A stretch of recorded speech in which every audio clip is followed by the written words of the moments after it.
Hello दोस्तों।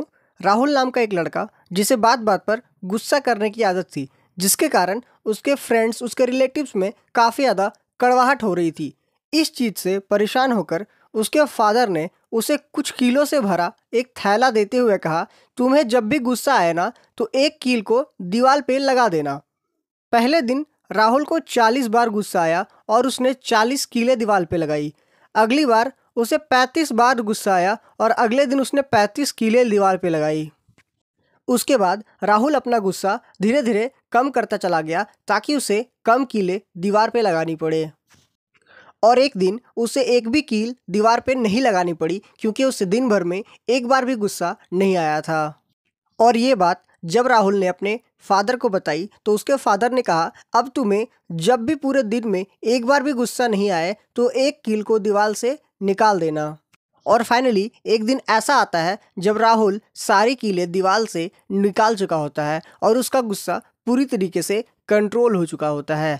जब ये बात खुश होकर राहुल ने अपने फादर को बताई तो उसके फादर ने बताया कि दीवार में कितने सारे गड्ढे हो गए हैं जिसे तुम कभी भर नहीं सकते। उसी तरह तुम किसी पर गुस्सा करते हो तो उसके दिमाग में तुम्हारे गलत इमेज बन जाती है जिसे तुम कभी भी ठीक नहीं कर सकते।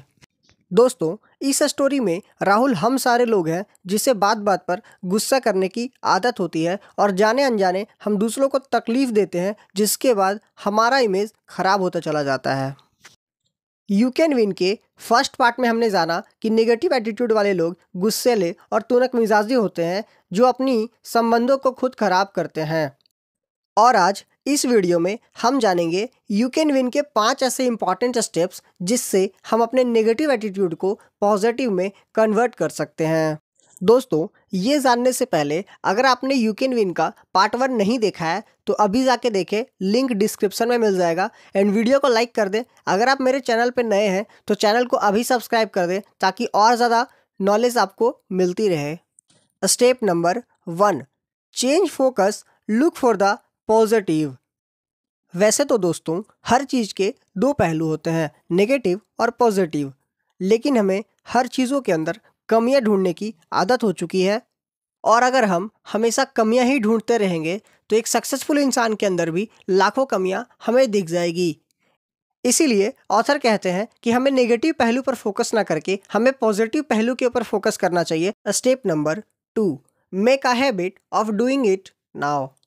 दोस्तों, हम इंसान के अपने काम को टाल मटोल करने की आदत ही हमारे नेगेटिव एटीट्यूड को बढ़ा देती है। जब हम अपने काम को सही समय पर ख़त्म कर देते हैं तो हमें खुशी मिलती है और हमारा कॉन्फिडेंस लेवल भी अप होता है। लेकिन जब हम टाल मटोल करते हैं तो हम आलसी होते हैं और हमारा कॉन्फिडेंस लेवल डाउन होता चला जाता है।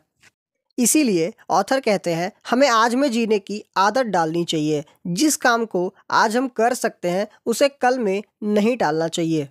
ऐसा करने से दो बड़े फायदे होते हैं। पहला तो हमारा कॉन्फिडेंस लेवल अप होता है, दूसरा हमारा पॉजिटिव एटीट्यूड बढ़ता है।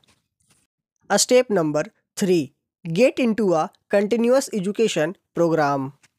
वैसे तो दोस्तों हम बचपन से लेकर एक अच्छी डिग्री पाने तक, इवन एक सक्सेसफुल इंसान होने तक हम एजुकेशन लेते रहते हैं। लेकिन समय के साथ साथ रूल्स, गाइडलाइंस, वर्किंग प्रोफेशंस बदलने के कारण अगर हम खुद को नहीं बदलेंगे तो हम सरवाइव नहीं कर पाएंगे और हमारा पॉजिटिव एटीट्यूड कभी भी ग्रो नहीं कर पाएगा।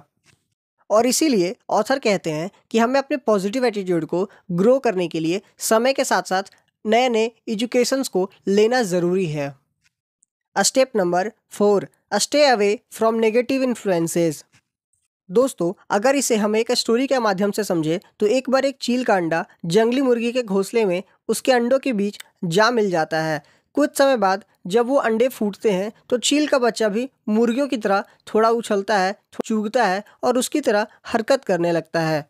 एक दिन उस बच्चे ने आसमान में एक उड़ते चिड़िया को देखता है और जब वो मुर्गी से पूछता है तो मुर्गी कहती है कि वो एक शानदार चिड़िया है, उसकी तरह कभी भी तुम उड़ नहीं सकते। इस बात को सुनने के बाद चील का बच्चा मुर्गियों की तरह ही जिंदगी जीता है और फाइनली एक दिन वो मर जाता है। इसलिए दोस्तों ऑथर कहते हैं कि हम किस माहौल में रह रहे हैं ये चीज़ को समझना बहुत ज़्यादा ज़रूरी है। क्या हमारे अंदर भी चील के बच्चे के भांति असीम शक्तियाँ होने के बावजूद क्या हम मुर्गियों के झुंड में अपनी ज़िंदगी तो नहीं गुजार रहे हैं? और क्या हम ऐसे लोगों के साथ तो अपना वक्त नहीं गुजार रहे हैं जो हमेशा ड्रिंकिंग, स्मोकिंग या नशे के हालात में रहते हैं, जो अपनी सक्सेस ना होने के लिए अपने फ्रेंड्स, अपने रिलेशन, अपने फैमिली को हमेशा ब्लेम करते रहते हैं। और अगर आप भी ऐसे माहौल में हैं तो आप कभी भी अपने नेगेटिव एटीट्यूड को ख़त्म नहीं कर पाएंगे और एक पॉजिटिव एटीट्यूड कभी क्रिएट नहीं कर पाएंगे। Step number 5, start your day with something positive. दोस्तों, रात में एक अच्छी नींद के बाद हमारा तनाव पूरी तरीके से दूर हो चुका होता है, जिसके बाद हमारा अवचेतन मन किसी भी चीज़ को बड़े आसानी से कबूल कर लेता है। और अगर हम सुबह के वक्त सबसे पहले कुछ अच्छी चीज़ें सुनते या पढ़ते हैं तो हमारे माइंड में पूरे दिन पॉजिटिव थॉट आएंगे, और अगर हम ऐसे ही रोज़ करते हैं तो हमारा पॉजिटिव एटीट्यूड जल्दी ग्रो कर पाएगा। और दोस्तों, हार्वर्ड यूनिवर्सिटी के विलियम जेम्स का कहना है कि अगर हमें अपनी ज़िंदगी बदलनी है तो उसकी शुरुआत फ़ौरन करनी होगी। सो दोस्तों, ऑथर के द्वारा दिए गई ये 5 इंपॉर्टेंट स्टेप्स को अगर आपने फॉलो कर लिया तो आप एक पॉजिटिव एटीट्यूड को डेवलप कर पाओगे। और दोस्तों, अगर इस वीडियो से आपको थोड़ी सी भी नॉलेज मिली हो तो अपने फ्रेंड्स और फैमिली के बीच इस वीडियो को शेयर जरूर कर दें, सब्सक्राइब कर लें अगर आप मेरे चैनल पर नए हैं तो, और वीडियो को अंत तक देखने के लिए दिल से धन्यवाद।